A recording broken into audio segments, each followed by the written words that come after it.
It's Monday. Big drive energy. Fall Mondays just hit a little different. They hit a little bit harder. We're going to be with you every single Monday, 4 p.m. Eastern time. This is the time. Lock it in. Make sure you're subscribed to the YouTube. Make sure you're listening to the pod.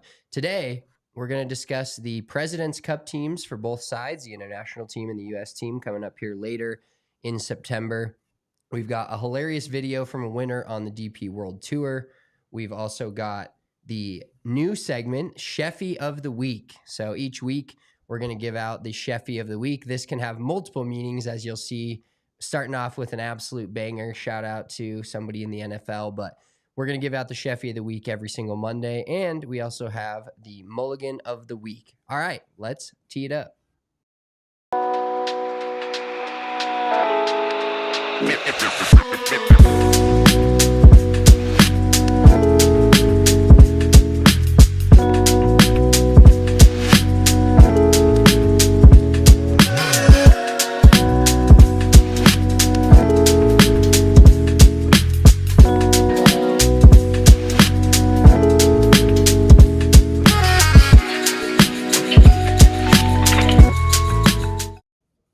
Big drive energy Monday afternoon. It's a loser Monday. We had Winner's Circle Monday this week. For us, it's a loser's Monday. Before we get into the pod, let's talk about how was your weekend? How was the first weekend of real football just in our face? Thursday, Friday, Saturday, Sunday. It was our teams left something to be desired, but the overarching idea that we're back and it's fall and it's time for this is cool. Yeah, I mean, in all honesty, football season's kind of like going to the casino for me. I love like thinking about it, and I love the idea of it, and I just think it sounds like fun. And then once I'm there and my team suck, aka I'm losing money at the casino, I quickly remember why I didn't want to do this. Like, I legitimately, after Saturday and Sunday, and just the roller coaster of emotions, and I've fought like a lot with this, because I honestly think that, and we talked about this, but I think my girlfriend thinks I'm like a psychopath, because there was multiple times I was like hitting myself in the head with the remote, and then she goes, "Don't do that." And I'm like, "You want me to throw my phone out the fucking window?" Because I was, after Iowa lost, and then the whole Sunday afternoon, my bets, football teams weren't covering. And then there was teams that were backdoor covering that I didn't need to cover. And just a whole situation where I feel like the emotional toll it takes just to watch football, I would almost rather do something physical. Like, and especially after the way Iowa looks, the way fucking Iowa lost on Saturday, I was already like planning a beach day next Saturday. I don't give a fuck if it's 50 degrees. I'm like, hey, can we go to the beach? Like, I need to be, because the other thing too is, I love, as much as I love football, you almost have FOMO if you miss anything. And I'm just over that. Like, I don't fucking care if, I obviously want to watch my teams, but I can't watch every single minute of every single game, because I just get overstimulated and bet on too many things, and it fucking goes poorly for me. So there's definitely the ramp up to week one. Now it's like okay, chill out. You can enjoy football, but you don't need to be at 100. Maybe you can be at like 75. Dude, that's so funny, because I was in the shower this morning, just kind of down on my luck.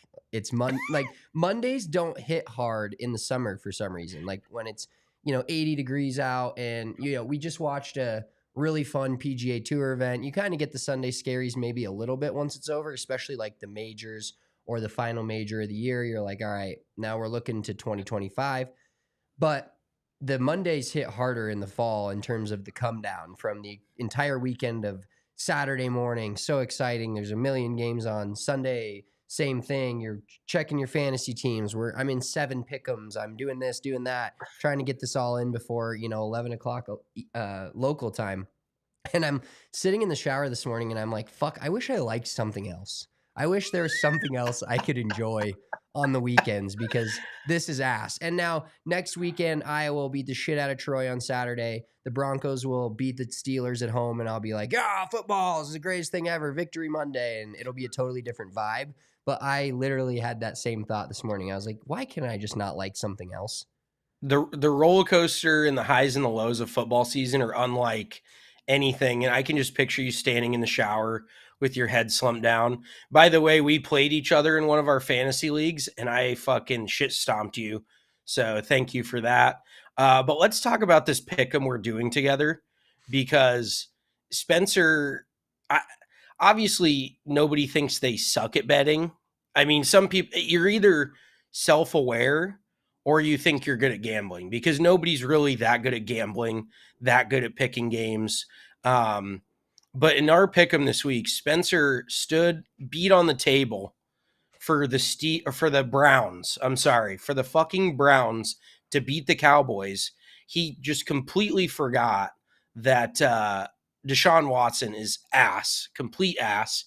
He thought that the Giants were going to beat the Vikings. I had to somehow talk him into taking the Vikings because the Giants are the worst team in the league. I mean, we had a couple other ones. I stood on the table for the Titans, who shout out our CHGO Bears friends. We love them out there. The least offense of any game I've ever like.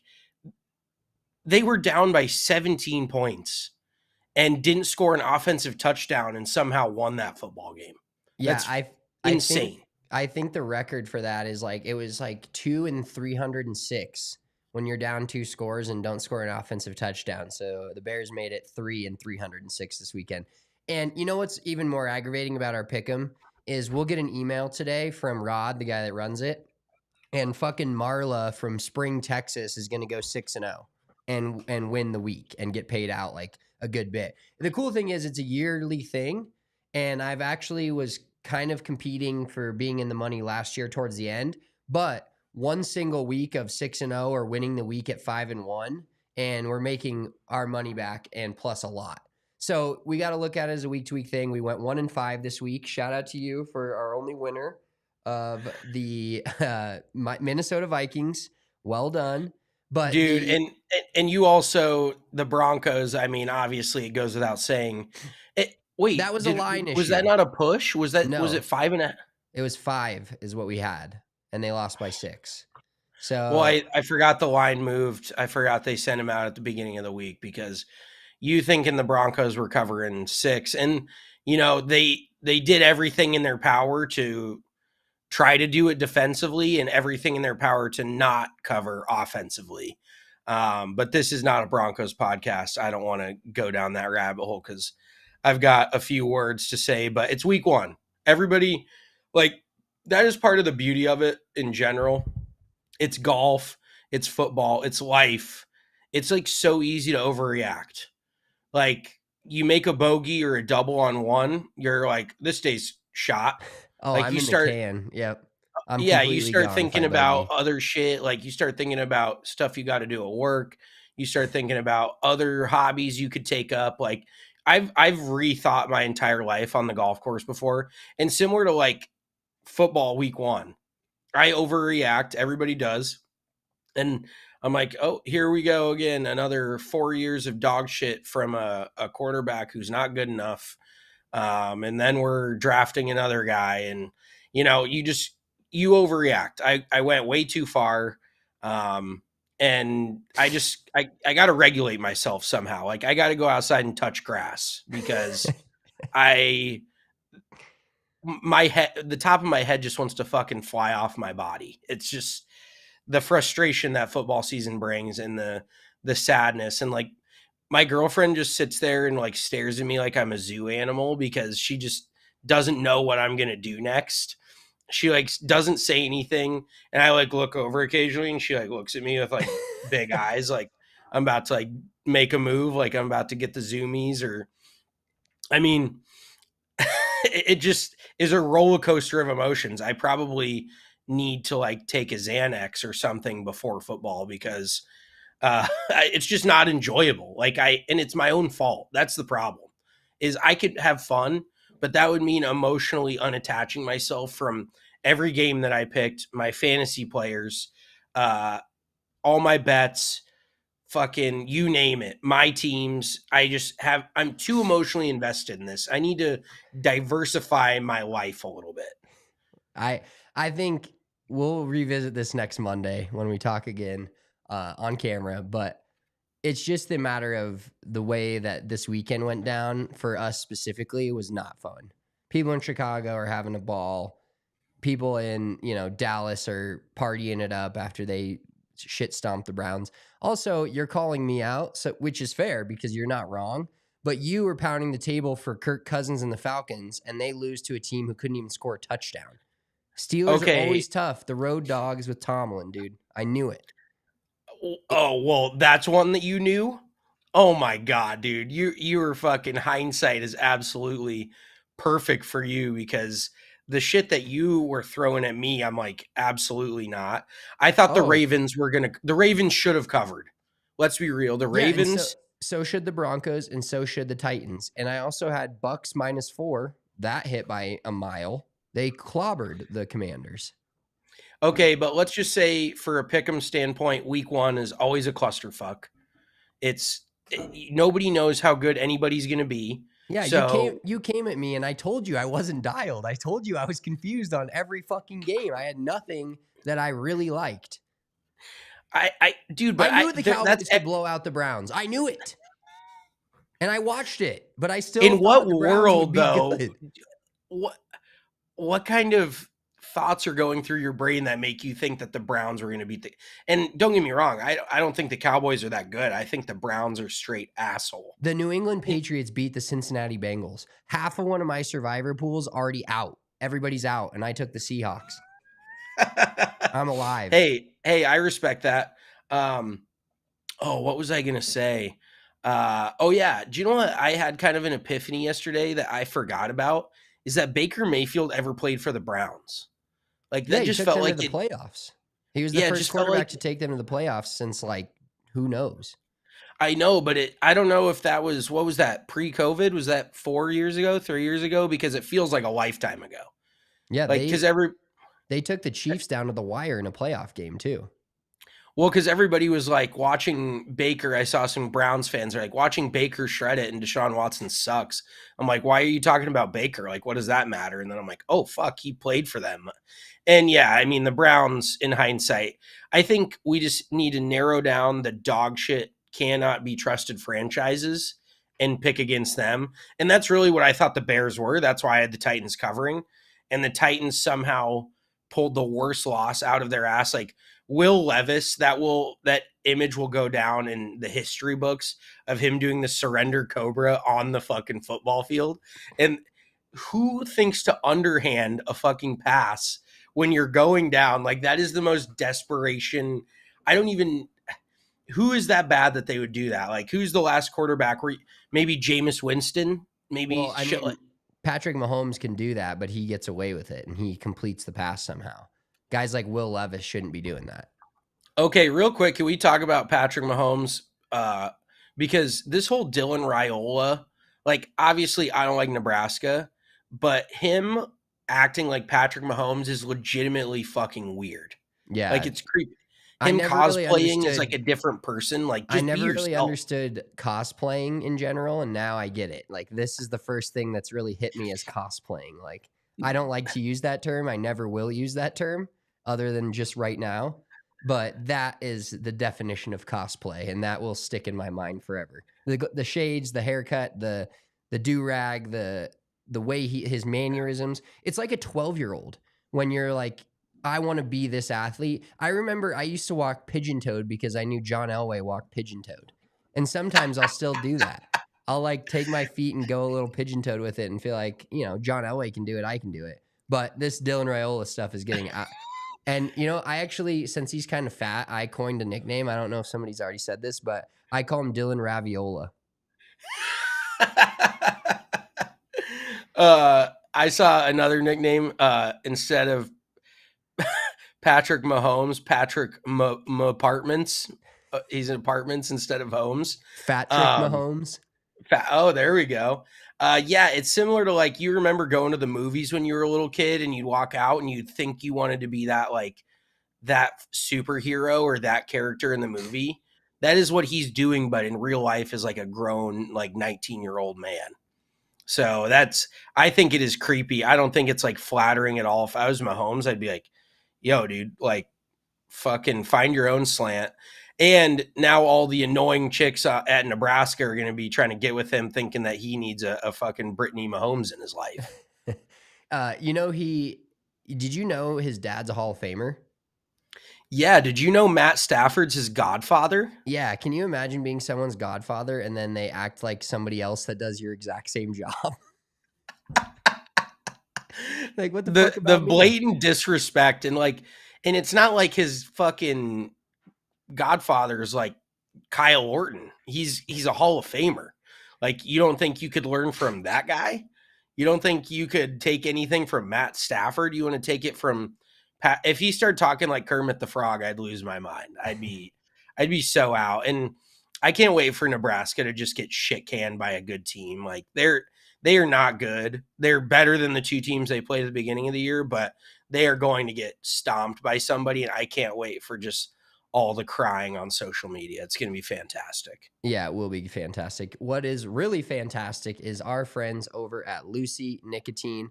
Lucy Nicotine, we're both rocking it right now. I've got the mint, and I was feeling, I can't stop Lucy's when I'm sick, and I had the suds this weekend. Wasn't great, but I can never stop nicotine even if I'm feeling bad. And the mint hit a little different for me this weekend when I was sick. So I'm really back. I was on a wintergreen phase. I'm waiting for my wintergreen order to come in, but I still had some mint left. So I went downstairs, got my mint rolling, and I was like, whoa, this slaps. So make sure to check out Lucy Nicotine. It's 100% pure nicotine and always tobacco free. They have pouches, they have gum, and they have the breakers. I still loving my berry citrus 8 breakers. Just a great flavor all around. I always do the espresso in the morning with my coffee. There's so many different flavors, so many different types, and the flavors and pouches are just so full that they feel really good when you put them in your lips. So make sure to check out Lucy Nicotine. I'm a big mint guy. Also really like the wintergreen. And level up your nicotine routine with Lucy. Go to lucy.co/BDE and use promo code BDE to get 20% off your first order. They offer free shipping and have a 30-day refund policy if you change your mind. That's lucy.co. Use code BDE to get 20% off plus free shipping. Here comes the fine print. Lucy products are only for adults of legal age, and every order is age verified. Warning, this product contains nicotine. Nicotine is an addictive chemical. Also want to tell you about our friends over at Shady Rays. Still sunshine in here. Even though we're getting into fall, this is the best time to wear your Shady Rays. When you're out playing golf and you're having trouble finding the ball in the leaves, in the rough, where I usually am, you don't have the same issue. The Shady Rays Green Wolf polarized glasses help me a ton with that. They make the course look so much cooler. They make the views of these Colorado courses that I get to play a lot better. So I love that. Love wearing the Shady Rays all the time. I've got them in my car. I've got them in my backpack. I've got them at work for the pod. And I've got them in my golf bag. So use code AC35 exclusively for our listeners. Use code AC35 to save 35% off polarized sunglasses. This is Shady Rays' best deal of the season. That's at shadyrays.com. Try for yourself the shades rated 5 stars by over 300,000 people. All right, we've got a new segment to get to. You got something real quick before we head off this new segment? Yeah, I was just going to say I had my Shady Rays on. I played in a charity scramble earlier today. I've been up since earliest I've woken up in a grip, but I had my Shady Rays on all day. They were fantastic. I didn't lose. I lost one ball, but it was out of play. That was it. Other than that, could see every single ball under all the trees. So guess the temperature when I arrived at the golf course this morning. It was glorious. What time? I got there. We teed off at 8. I got there at 7:40. Oh, of course. It was probably 68 degrees. It was 46 degrees. Oh my God. It felt so good. Like that's why I still have this hoodie on. It's 70 degrees today. It's fucking absolutely choice out here. Just rolling right into fall. I think it's supposed to get back into the 80s this week, but I'm just soaking up this cool fall day while I can. I kept the hoodie on for about 6 or 7 holes, but kept the shades on all day. It was fantastic. Love that. I do want to get into your round of golf real quick, but we're going to debut our new segment. This is called the Scheffy of the Week.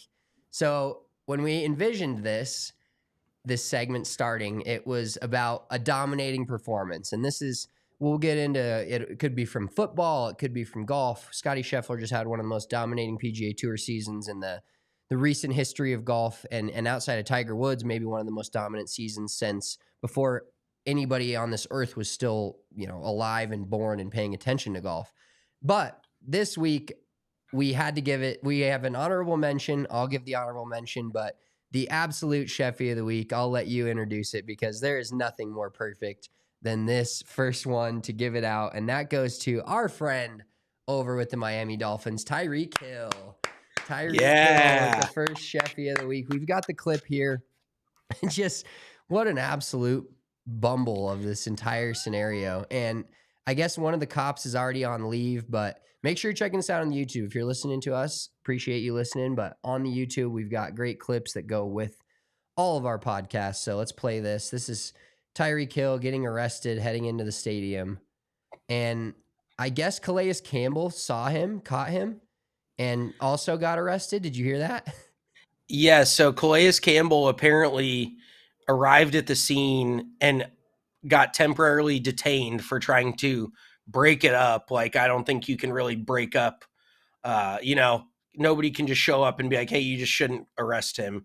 But then Drew Rosenhaus, I think, is his agent. So Calais Campbell, okay, and it looks like he was in a Lamborghini of some sort. So it would make sense he's doing like 110 and like a 35, just zero fucks given. But in all honesty, like, he's in Miami. I'm sure there's a lot more crime going down than, I bet they don't even pull over like anyone for speeding. Like, speeding is the lowest of their concerns.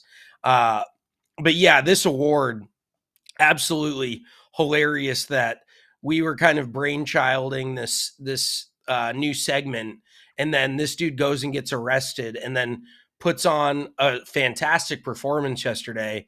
By the way, for my fantasy team, shout out to me. And then he did the cherry on top of the entire thing was he did the handcuff celebration. He had, was it A-Chain or whoever's in the end zone with him?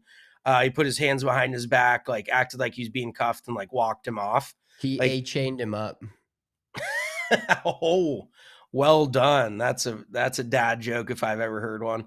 But yeah, I think the similarities of getting arrested before you play with Scottie Scheffler, it ended very quickly because it sounded like, and that's the crazy thing still, is Scottie fully complied. He didn't say anything. I guarantee you Tyreek Hill immediately hit them with, do you know who I am? What the fuck is this? Like, probably losing his mind on the cops. So it makes sense that he got detained, but it's just a weird situation because then Drew Rosenhaus shows up and he goes, my agent, or I'm his agent. Like, how do you get him out of this? Like, they didn't book him. They did nothing. It's just the weirdest situation. Yeah. I guess he also said, I wish I could be a cop. He said that to them. He said he wants to be a cop. Well, like, I think it's just because they were treating him like shit, and then he basically wanted that power over one of his 12 wives, probably, where he just gets to do whatever he wants, which kind of what he does anyways. But the Tyreek Hill is an interesting character, and to get off the mat, so to say, off the Miami-Dade highway, and then catch an 80-yard touchdown pass that week and go for $130 and a tug is pretty impressive. And like you said, this was not meant to be our Scheffy of the week in general, but this was too perfect to not give it to the Cheetah week one. Our honorable mention for Scheffy of the week this week is going to, and you're going to dance on my grave for this one because you gave me shit in the moment. The dominating performance of the weekend was by far Saquon Barkley, the new Eagles running back, 2 touchdowns on the ground, 109 yards, also caught 2 passes and a receiving touchdown. Completely dominated, and I can only imagine after watching the Hard Knocks with the Giants, how the Giants fans and their front office feels about watching Saquon, because this was one of the greatest team debuts of all time. We got the clip here, roll it. Just domination from Saquon on the ground, in the air, in Brazil, when it felt like nobody could get their footing, and it started off bad. It's almost like getting arrested. His first carry, he slipped in the ground. Everybody was dancing on his grave. And then by the end of it, he ends up with one of the greater performances, killed me in a bunch of fantasy leagues. So shout out to Saquon Barkley. If Tyreek Hill wouldn't have been arrested, you would have won the Scheffy of the week. But you are honorable mention for the Scheffy of the week. We'll have these every single Monday. All right, let's get into some golf. Let's talk about your round of golf today real quick before we get into the President's Cup and talk about the rosters. How did it go? It was a charity event. What course was it at? 46 degrees. I would have gotten in the car and right back. I would have got right back into the car. It's not for me. No, it was perfect. It was a charity event for the local police officers union, I want to say. So we know from experience at our old golf course that is, if you're going to pick a day to commit crime, find the sheriff's office golf tournament day and fucking have at it, because everybody that works at that office, from the lieutenants to the fucking captain, I don't even know all the different names for employees there, just all taking bunch of government money. No, I'm just kidding. I respect all cops, but they all get shit faced. Like, let's just be real. That is what happens. And a lot of times these golf courses like make a deal with the sheriff's office. Can't speak from experience, but they make a deal with the sheriff's office to kind of keep the police off of the back of the golf course. So there's not cops just sitting outside of the golf course parking lot, just fucking peeling people off the side of the road one after the other, just giving them all bad tickets of sorts. But yeah, I mean, it was a good time. DUI. We can say it. Well, yeah, but that's just, they don't need to be handing out a dozen DUIs after every golf tournament. Like, we know what's happening at a golf tournament. That's like leaving a stadium or, whatever. That's basically just sitting right outside of a bar and poaching people. That's not sporty. You know what I mean? Go catch them out in the wild. Go catch them fucking weaving in and out of their lane on some main town road or whatever. Don't pick them up, right? That's like going hunting at a one of those camps where they fucking have all the animals ready for you. It's like, go find them out in the wild. Go earn your stripes, earn that head. But yeah, I mean, I hit the ball really well. We started out, we made like 4 birdies, the first 4, each made a putt of like between 10 and 20 feet. So we were like, oh shit, the putters are hot. The next 5 holes, the putters went straight cold. I kept hitting it. Like, we missed in a scramble, we missed 5 putts inside of 10 feet. Like, it was just a rough putting day in general. And we always, we left ourselves, like, obviously you can't really control this, but every single putt we missed was a left to right putt. It was like a downhill left to right slider. And those are the hardest putts to make for right-handed players. All of us were right-handed. So I legitimately got to the point where even if the ball was further away from the hole, but it was right to left, I was like, let's take that one, because I was so sick of hitting these left to right putts. They're always sliding right on the front edge of the hole. And then you get like, you overcook it, you hammer it through the break, pull it left, hit it hard. It just was dog shit. So we ended up shooting, I think, 9 or 10 under. Not our best performance. One other guy in the group was he's like a 9 or a 10. And then the other 2 were, I guess the other one was probably like a 14 or 15. Then the other one was like, doesn't really golf. So, overall hit some very good shots. I realized when I try to hit like a big draw, I just hit this massive high block. That's just fucking dog shit. So I tried that a few times, and that's kind of the fun thing with scrambles is you try shots you normally wouldn't try.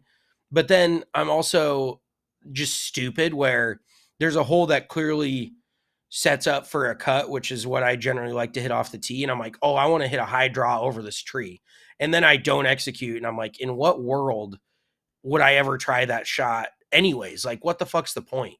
It's just a bad rep. It's just a wasted swing. So, but other than that, had a great time. It's kind of nice to be like, I'm just going to chill the rest of the day after this. So I enjoyed myself. Pretty good Monday for me.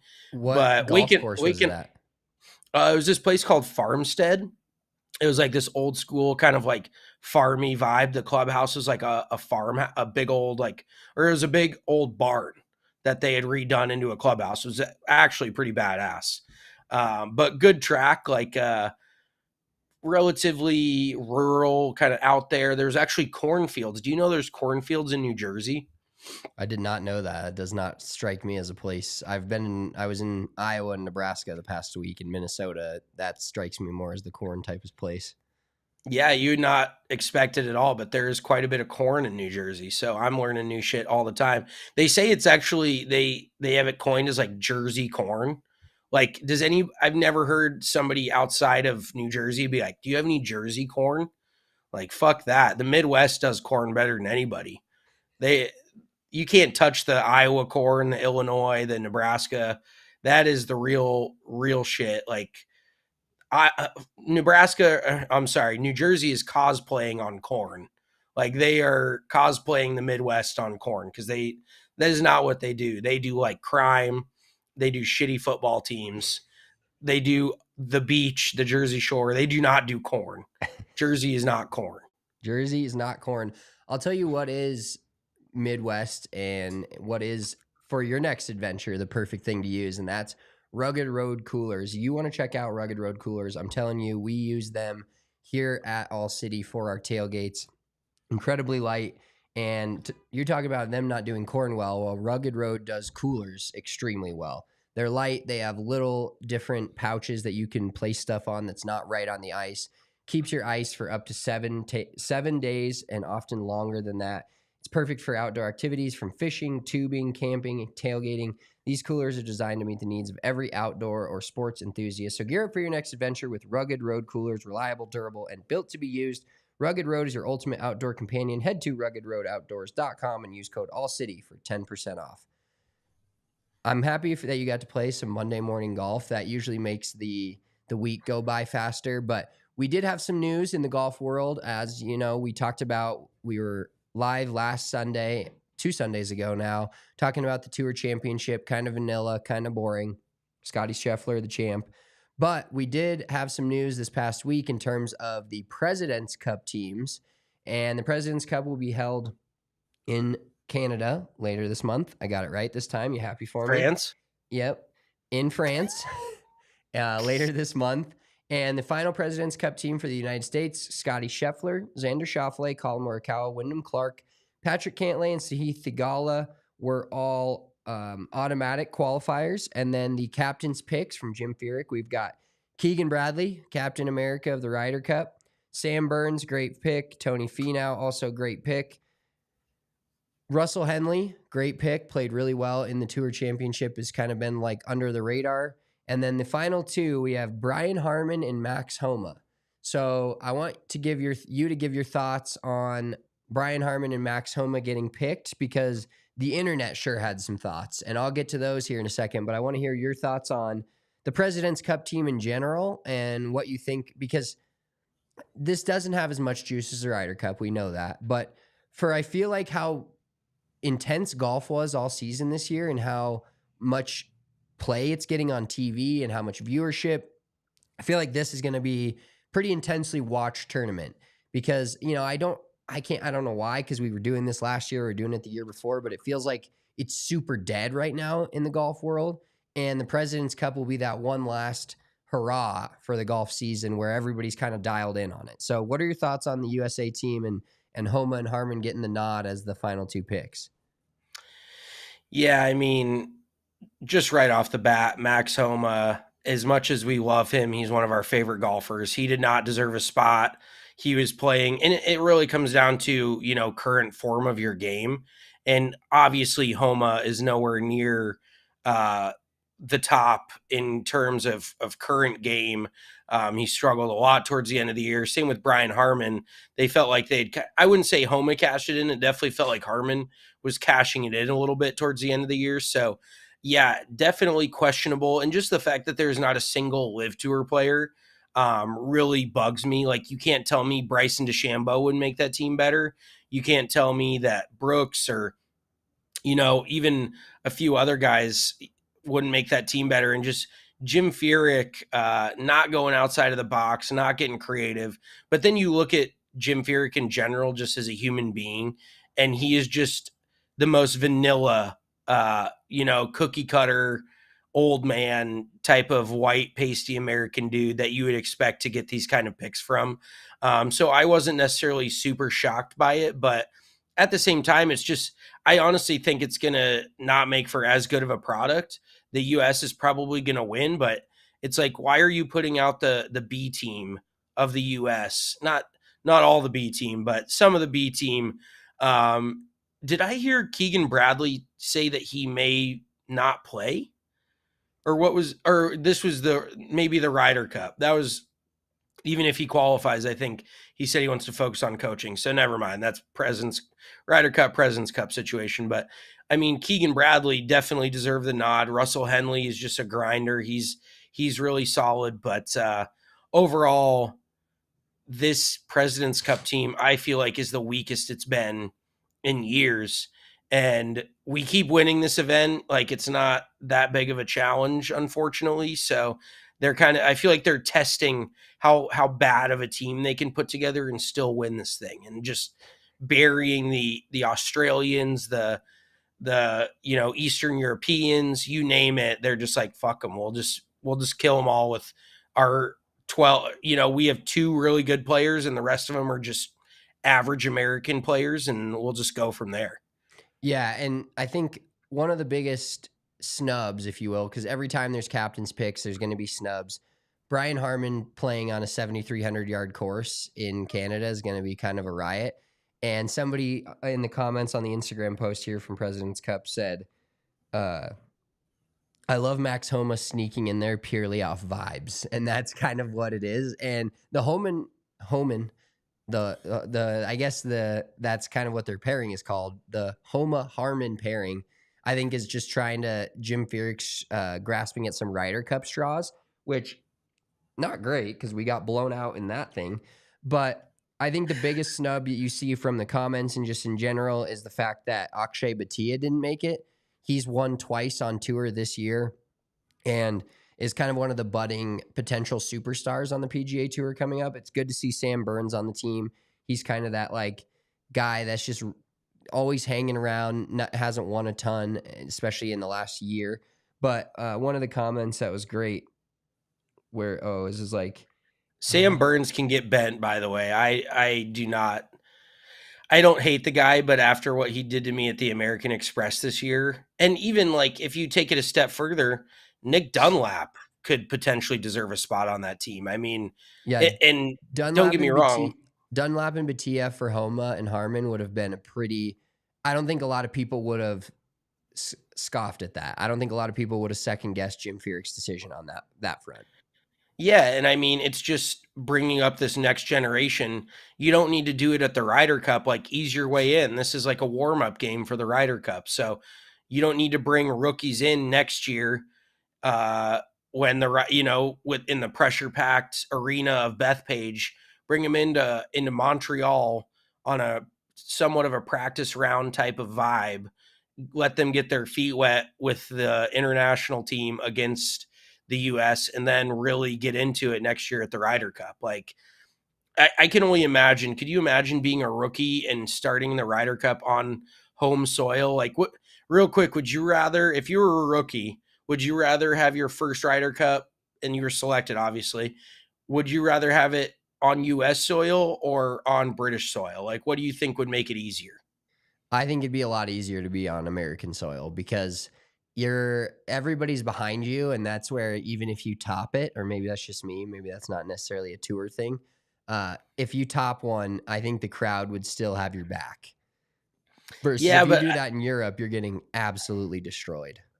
Yeah, but I think part of it too, and maybe this is just my mindset, which isn't great, but the expectations, and everybody kind of likes playing the villain. Like, I would rather play spoiler in somebody else's home country than, and then prove yourself in a different country and then come back and play in the Ryder Cup again 2 years later, and assuming you make it again.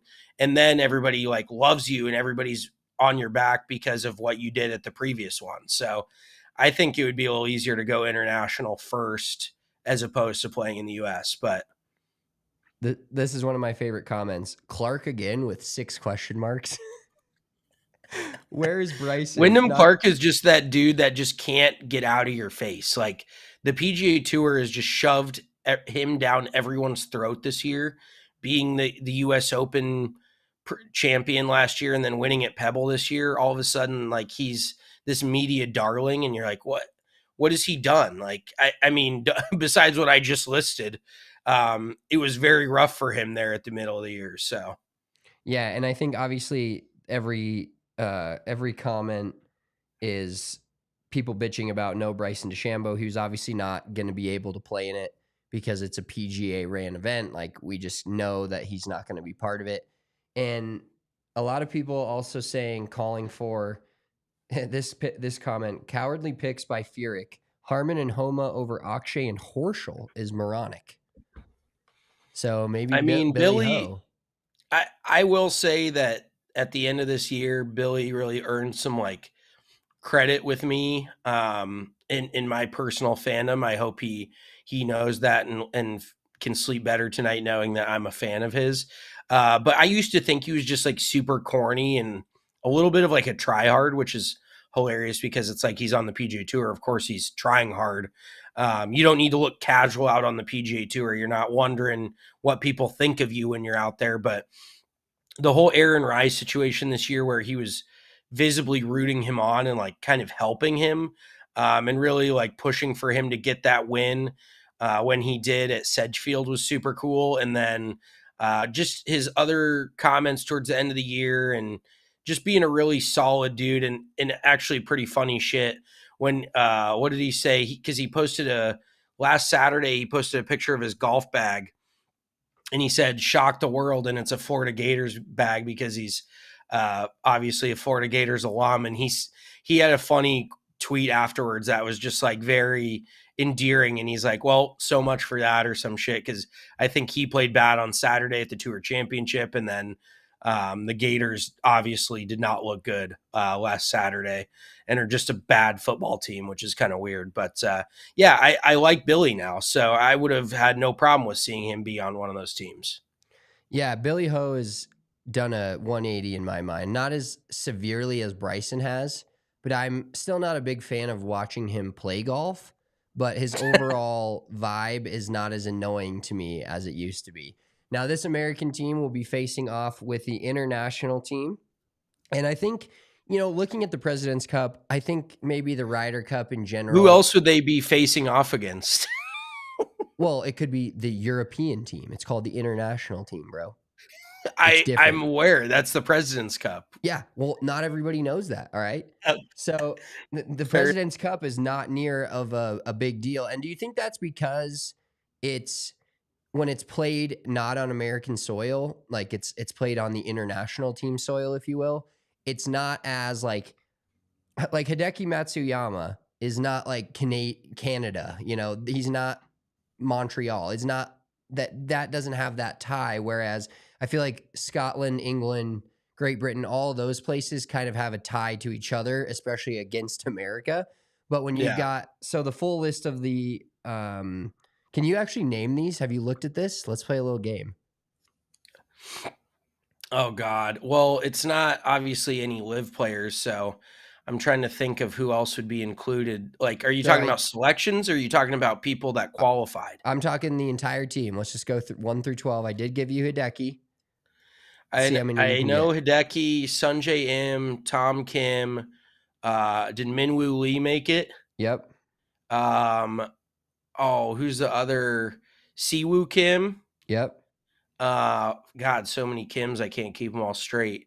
Do we have any Australians on the board? We do have one. Oh, not It's not live Cam Smith tour. who would make this team electric. Oh, who's the Australian dude? Tell me, I can't remember. You're going to kick yourself. There may be two. I don't know where this last guy's from. Jason Day, bro. Oh, okay, yes, Jason Day, totally spaced that Oh, one. there's another one for sure, actually. Big name. Um, Big name. Oh, Adam Scott. Okay, Yep. yes, Okay, so you've Adam got the Scott. first 5, and then the last 2 of the last 3. We're looking for Give me country of origin. Well, that's going to be tough. Okay, get the two guys from Canada. You can do that, Canadians. Oh yes, Mackenzie Hughes and Adam Hadwin. And No, just not a Adam Hadwin. no Hadwin. No. Taylor Pendrith. Is he I from just Canada? Taylor Pendrith is from Canada. Okay, well then there's 3 Canadians. um, You got Taylor who Pendrith, you got Mackenzie Hughes. who am I spacing? Then there's Nick Taylor. Then there's Adam Hadwin. Then there's oh God, who is it? Corey Connors, dude. You are Oh yeah, rusty. fucking Sid the Sloth out there. Okay, That then dude, one dude from South Africa. Tristan Lawrence. No. That dude's my dog. I love Tristan Lawrence. South Africa, Charles Schwartzel. No. Isn't he Ernie on the live tour? Els. Jesus Christ. Christian Um, Bezuidenhout. oh yeah, very forgettable as well. And Not then even South Korea. South Korea. Oh God, this is. The sneakiest tour player in the world that just top tens everything and never wins. I thought that was Siwoo Kim. No. You'll No, know who. Byung Hung On. Yes, there you Yes, go. Boom. that dude. Every week he's just showing up. I've never seen him win a thing, and he's probably made $40 million on tour. So that's all 12. Yep, that's all 12 of them. That's grit. Like, honestly, it just sucks that there isn't more Australians. I feel like Australia is such a good vibe. If I had to pick, and I sound like a tool saying that, it's just such a vibe. But I love the Australians. I want to see another President's Cup in Australia. And I honestly think their best shot is going to Australia because it's almost similar to U.S. golf in a way, but a little bit probably tougher. And I really feel like they could all just kind of come together in Australia because it's kind of a no man's land. It's like, it's not any specific country. I mean, it is, but you know what I'm saying. It's not in Japan. It's not in Canada. It's just Australia is like nobody's home turf. So it's just kind of a neutral site. Let's put it that way. It's very neutral site-ish. Yeah, I consider myself like Australia, where everybody likes me, or I try to make everybody like me. You know, you're just kind of chilling, being normal, being in your own world, agreeing with everybody, never opening your mouth.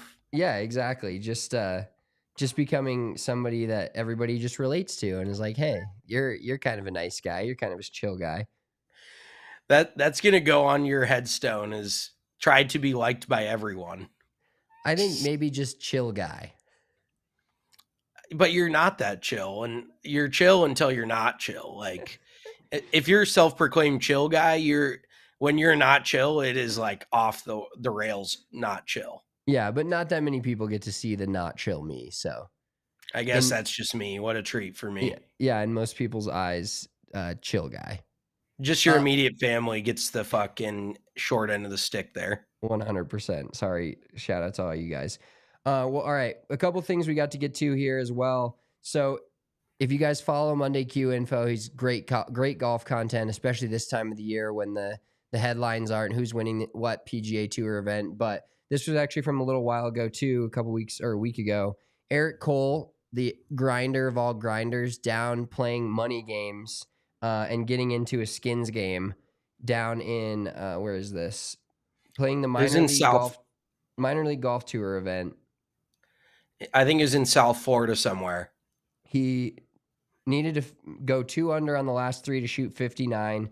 What are your thoughts on guys doing this? As a former minor league kind of golf tour guy, as yourself, like when you show up and see a PGA Tour player with over $3 million in earnings, do you respect the grind, or do you think it's fucked up of him to go down and do that? You know, I think there's definitely two sides to it, but I think every player in their mind, if you think it's fucked up, then you don't have what it mentally takes to get out there. And that was me 100%. Like one year I played in the Southern Utah Open and Zach Blair was in the field because he just missed the Masters. And I'm like, this is so fucked. Like, I mean, I had no chance of winning anyways, but then I'm like, okay, do you just want to hand this guy the check? Like he just shows up. And I mean, it was also like a course that his dad has run for years. So it was definitely an inside job. I was not behind it. The final was in protest, but then oddly enough, it was pretty funny. this 17-year-old kid, this amateur, goes out. It was a 3-day event. This 17-year-old goes out on Sunday and shoots like 62 and ends up beating Zach Blair straight up. He couldn't collect the check because he was an amateur.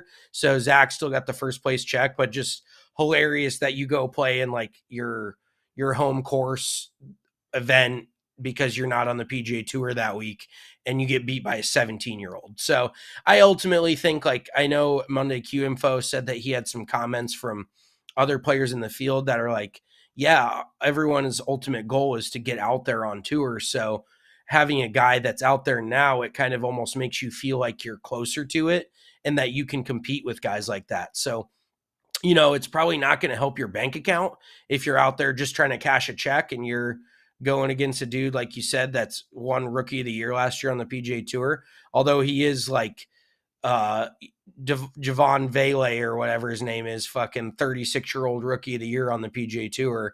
A little bit on the older side, but ultimately he's one of the best golfers in the world right now. So if you can compete with him, you can compete with anyone.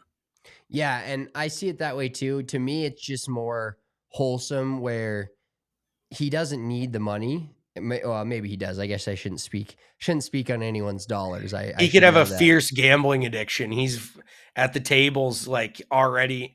And dude, I mean, hungry dogs run faster. Maybe he spends all of his money and that's why he's out there on those mini tour events. Like Yeah, but like fucking the golf heart of me is like that's really cool because you almost feel like certain professional athletes get to a point and they always ask this around drafts and whatnot. Does he really love football? Does he really love basketball? And there's no drafts in golf, but sometimes you do wonder watching these guys and being up close like we were at the BMW. Is this taking a toll on them to where they're just out there, you know, for the paycheck and they're something they're ended up being really good at? And you had a clip talking about Scottie Scheffler being out there for the money, and not he's just out there for the money, but a lot of these guys, like when you see Eric Cole playing in an event like this, you're like, wow, dude just loves to play golf. And that's where it is cool. And you just got to take it from a standpoint of if you're in that field as well, like if you want to be the best and you want to be on the PGA Tour, you're going to have to beat guys that also want to be on the PGA Tour. So I do see it from both sides, just like you said. But I think the golfer heart of me is like, that's really cool to just see him, you know, flying around doing that mini tour stuff when he doesn't really have to. yeah, it is truly for the love of the game. And on the other end of that spectrum, our friend of the program, Mark Hubbard, does he really love golf? Like, does he love the game? Because apparently he tweeted that he forgot to register for the Pro Core Championship, and so he's just not in it. So that kind of makes you wonder where his head is at. But then he followed it up with, but I did set the Papa Shot record at Blue Jack National down in Houston, Texas. So silver linings there, but definitely makes you wonder. We'll have to ask him next time.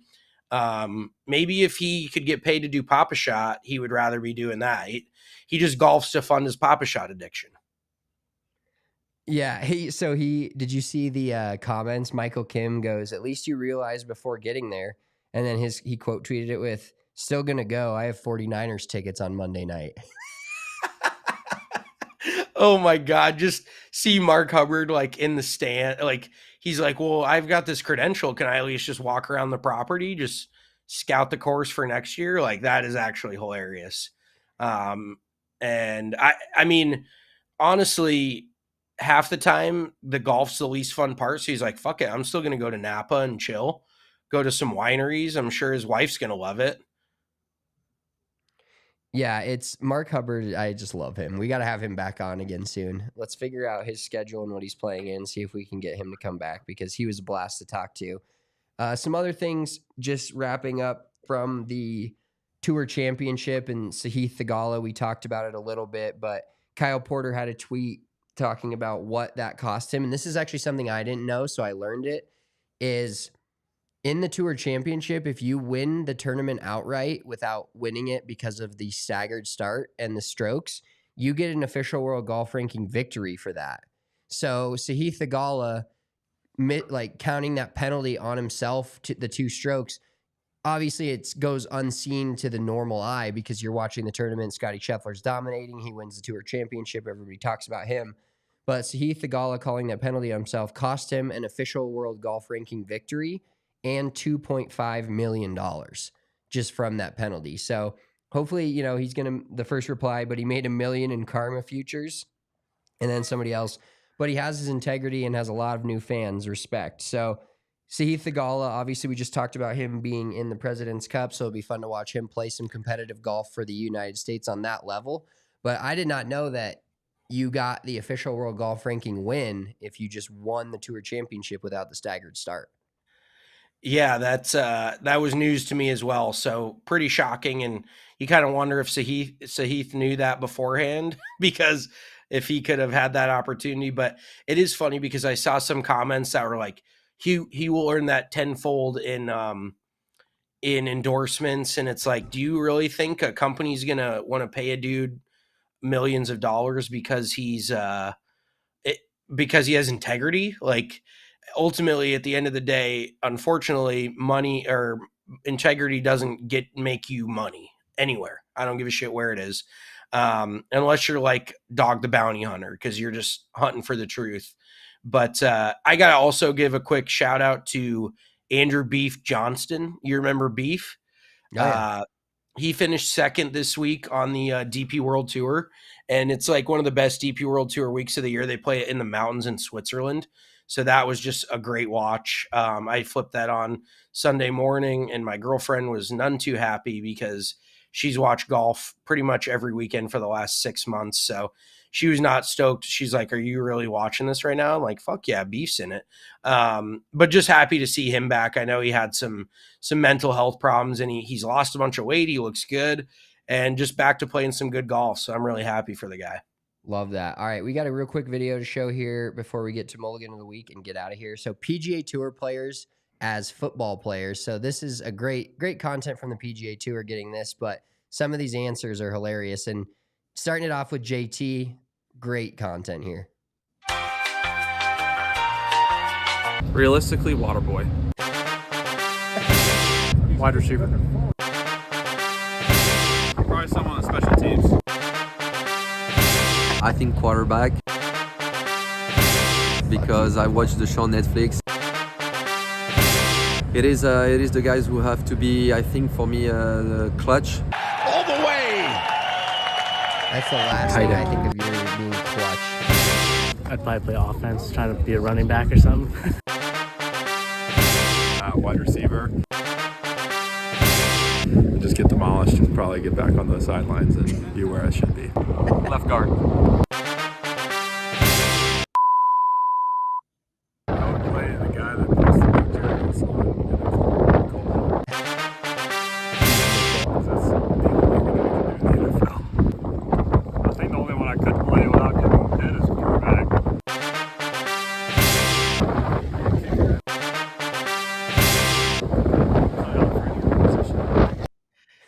So pretty funny just to think about Justin Thomas, obviously at his height, nothing's coming for him. And most of these guys really, I think Ben Griffin's pretty big. So Ben Griffin as a wide receiver, you never know.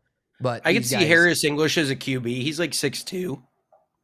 Yeah, who would be like the most fit, like what golfer right now would be the most fit to be any sort of football player? I would say Brooks Koepka probably, or Bryson. Yeah, Bryson has toned it down a little bit, legitimately. Bryson has like linebacker vibes though, and especially with that water weight he can put on when he was on that fucking protein program, he looked like a middle linebacker with a neck roll. Yeah, I was gonna say Bryson DeChambeau with one of the real high neck rolls, I think would be a pretty intimidating football player. 100%. All right, let's finish this week's episode up with Mulligan of the Week. We're going to start calling this Mulligan Monday because we don't need to have 2 of the weeks. And we got the Sheffys that we're giving out every Monday now. So Mulligan Monday, I'll start it out this week. And there's probably a lot of things that could have happened to me when I was sick, because when I'm sick, I'm just like a robot and I'm a shell of myself. So I'm always doing things incorrectly. I thought I had the cocoa for a minute because I was just like very foggy and like I couldn't taste my pudding, which was super sad. But regardless, there was definitely a lot of things that were kind of happening here. I was like, God, I wish I could do this over. But we're going on a walk to the bakery for our normal Saturday morning routine. and I forget my coffee, which was a first and L. So I was like, all right, I'm running back to grab my coffee. So I run back to the house, make myself a cold brew, nice, cheap in-home coffee. I'm on my cold brew grind. I always got a pitcher in the fridge. So I make my coffee and I put a little creamer in it. And usually I like blow into the straw a little bit to get the creamer to kind of come up and mix it. So I do that and I feel wet. And I'm like, why the fuck? I saw I spilled some on the ground. So I'm like trying to wipe that up. I walk outside in gray sweatpants and it looked like I had pissed myself all the way down, right over my dick, all the way down to like my knees was just dark gray. So then I had to go back in the house, change again because I couldn't wear those pants in public. Threw those in the laundry, full of coffee, and then had to change, go back out, and finally made it to the bakery. But it was quite the scenario, and I didn't think I could blow out that much liquid off just like one little bubble through my straw, but I guess I can. Yeah, you never know. My mulligan of the week is just anytime you leave the house in the morning before you've taken care of what needs to be taken care of, and then you're out in public.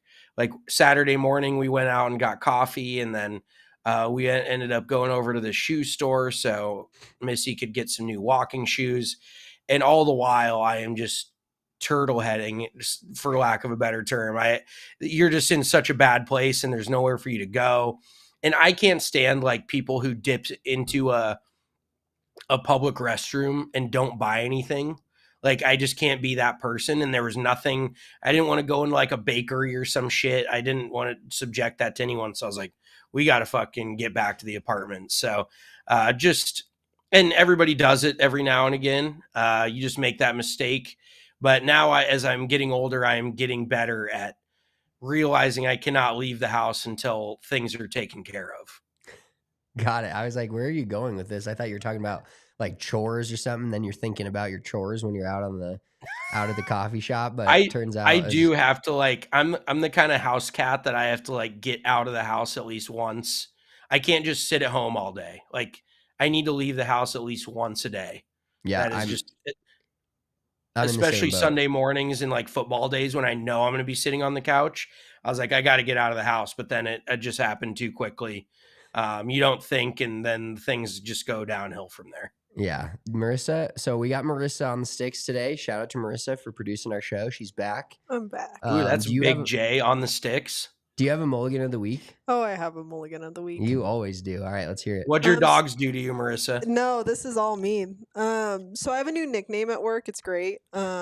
Spencer knows what it is. And it spread quickly. But so I've been in charge of the Great American Stampede, which is our CU Buffs like RV bus tailgate. So I've been ordering things and making sure that everything is running smoothly from an operational standpoint. So how's that stampede going? Yeah. So one of my jobs was to get a big sticker to put on the back of the first RV that we had. And so I spent all like 2 weeks trying to order this thing, and I ordered a 5 foot by 5 foot sticker. At least that's what I thought I ordered. And then a 3 foot by 3 foot sticker. So when they came in, I was like waiting. They came in at the very last second. And when I went into my office, when I found out they were delivered, it was a very tiny box instead of this really large box. And instead of getting a 5 foot sticker, I got a 5-inch sticker. And it's how much did this cost? Like, did you not realize? No, this is what's fucked up about this shit is the 5-inch sticker was $148. Whoa. So yeah. That is that's legitimately that's where my the mind cost went of too. a house. I was like, didn't you like think like a $12 sticker would not be 5 feet by 5 feet? Well, so I didn't give her any credit to start, but then when I heard it was 140 beans, I was like, all right, that's fucked. And so one thing about me, and Christian will attest to this, is when I get frustrated with customer service, the first thing I do is go in hot and heavy. So I called this woman and was like, what the fuck is this shit? And she's like, it's a 5-inch sticker. She mansplained to me inches to feet. And then I told her there's no way that I paid $148 for a fucking sticker. So She did not give me my money back at first. She did not take them back. So I finally was sassy enough where they did give me my refund back. But my new nickname at work is now 5 inches. So Great nickname, honestly. And that is the most. I'd be thrilled. Yeah, and that is the most I've ever paid for 5 inches. So there you go. That is pretty steep for 5 inches. Yeah. But that's just mind-boggling that in what world does the sticker shop think that they're in the right for that? Like $150, that shit could be made of like gold flakes and it still wouldn't be worth $150. Well, and it was a shit sticker. It didn't even work well. So like that was a shit. Not only was that the most expensive I've ever paid for 5 inches, it was a terrible job. So, you know. It better be the best 5 inches in the world. I could just imagine you just walking up behind that RV and just slapping that 5-inch sticker on there. Like, we're fucking good here. Let's roll. Well, and it's terrible because everybody at work already thinks I am like an ADHD like nutcase. So the fact that I even like showed up with 5 inches of a sticker for this big event was fucking terrible. Oh, that's amazing. I like how you present yourself. You're like, I'm here with 5 inches. Yes, literally. Thank God males don't have to do that. Yeah. Be a lot of disappointed men out there. Oh, All right, shit. well, that is a good one. We've disappointed all of you enough for this Monday. We appreciate you tuning in to Big Drive Energy. If you're watching this on YouTube, give us a thumbs up. Make sure you're subscribed to the channel. We'll be back every Monday, 4 p.m. Eastern. I am at Big Drive Spence. He is at Big Drive Mitch. Follow us on Instagram and Twitter at Big Drive Energy. Big Drive Energy Pod, on Instagram. That's enough Big Drives for you guys this week. We will talk to you next Monday. Peace. ALLCITY.